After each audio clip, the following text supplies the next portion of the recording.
Mulki rules ప్రకారం డాక్యుమెంటేషన్లో ఒకవేళ నిజంగా భూమి కనుక వాళ్ళు తీసుకుంటే అకాడమిక్ పర్పస్ మాత్రమే యూజ్ చేసుకోవాలి, మిగతా దేని పరంగా కూడా యూజ్ చేసుకోవద్దని చెప్పారు. బట్ ఇప్పుడున్న ప్రభుత్వం మాత్రం ఈ 400 ఎకరాలని మేము ఇంకా లేఅవుట్లు వేసుకుంటామో లేకపోతే మల్టీప్లెక్స్ ఇంకేదో చేస్తామని చెప్పేసి మాట్లాడారు. అండ్ అసెంబ్లీలో కూడా ఈ విషయాన్ని స్పష్టంగా క్లియర్ చేశారు. ఒక్కసారి మనం ఆ బైట్ చూసిన తర్వాత రవికృష్ణ గారు దీనికి మీరు ఆన్సర్ చేద్దరు కానీ ఇవి ప్లీజ్. అధ్యక్ష, దాదాపుగా 25 సంవత్సరాలు అనుకుంటా, 25 సంవత్సరాల క్రితం బిల్లీరావు అనే వ్యక్తికి, ఒక ప్రైవేట్ వ్యక్తికి, ప్రైవేట్ సంస్థకు ఆ భూమి కేటాయించారు. 25 సంవత్సరాల నుంచి ఏ రోజు కూడా సెంట్రల్ యూనివర్సిటీ దగ్గర ఆ భూమి లేదు. తెలంగాణ ఉన్న కంబైన్డ్ రాష్ట్రంలో 2006లో ఆనాడు కాంగ్రెస్ పార్టీ రద్దు చేసింది ఆ కేటాయింపు. అక్కడి నుంచి కోర్టు కేసులు జరిగినాయి. 2014లో తెలంగాణ రాష్ట్రం వస్తే 2024 వరకు 10 సంవత్సరాలు గత ప్రభుత్వం బిల్లీరావు నుంచి భూమి గుంజుకోలేదు అధ్యక్ష. నేను వచ్చిన వెంబడే సుప్రీంకోర్టు వరకు వెళ్ళి కొట్లాడి ఒక ప్రైవేట్కు ఐఎంజీ భారత్ అని ఒక ఫేక్ కంపెనీకి కేటాయించిందని ఆరోపణలు ఎదుర్కొంటున్న భూమిని సుప్రీంకోర్టులో కూడా కేసు గెలిచి ఆ భూమిని వెనక్కి తీసుకొని ఆ భూమిని ఈరోజు మనం అభివృద్ధిలో భాగంగా టీజీఐఐసి కేటాయించి అక్కడ ఐటీ కంపెనీలు ఇతర పరిశ్రమలు రావడానికి అవసరమైన లేఅవుట్ చేయండి అని చెప్పి ఈరోజు ఒక అభివృద్ధి కోసము ఒక కాంక్రీట్ ప్రపోజల్తో ముందుకు వస్తే ఈరోజు అక్కడ ఏదో రిజర్వ్ ఫారెస్ట్ ఉన్నట్టు, రిజర్వ్ ఫారెస్ట్లో అత్యంత ఏమంటారు జీవరాశులు ఉన్నట్టు, జింకలు, పులులు, సింహాలన్నీ ఆనే ఉన్నాయి అన్నట్టు. జింకలు, పులులు, సింహాలు లేవు అధ్యక్ష. ఆ చుట్టుముట్టుతో కొన్ని గుంటనక్కలు చేరి ఇట్లా వ్యవహరిస్తున్నాయి అధ్యక్ష. గుంటనక్కలకు గుణపాఠం చెప్తాం అధ్యక్ష. అది 100% డెవలప్డ్ ఏరియా.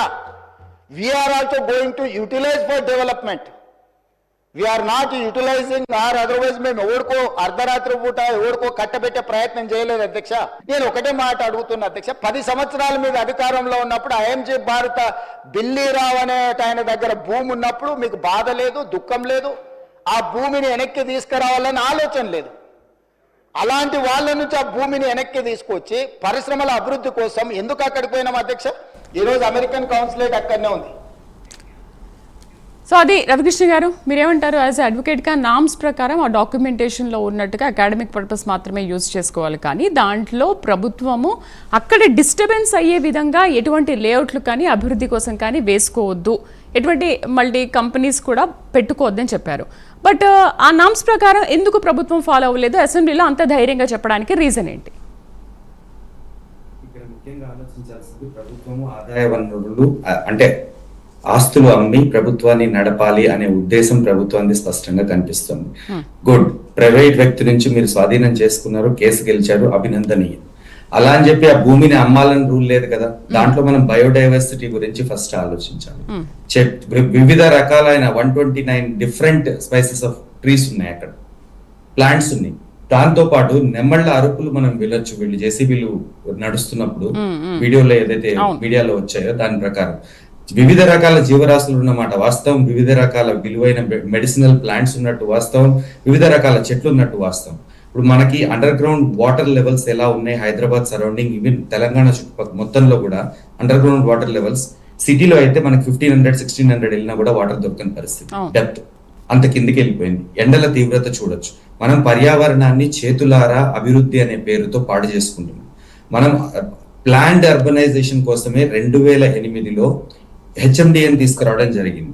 కానీ హెచ్ఎండిఏలో ఉన్న విపరీతమైన కరప్షన్ వల్ల ఈ రోజు చెరువులు మిగలలేదు, కుంటలు మిగలలేదు, నాలాలు మిగలలేదు, చెట్లు మిగలలేదు, ఏదీ మిగలలేదు.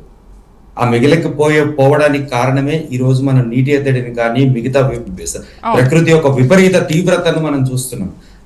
ప్రకృతితో ఆడుకునే ధైర్యము, శక్తి మానవుడికి లేదు.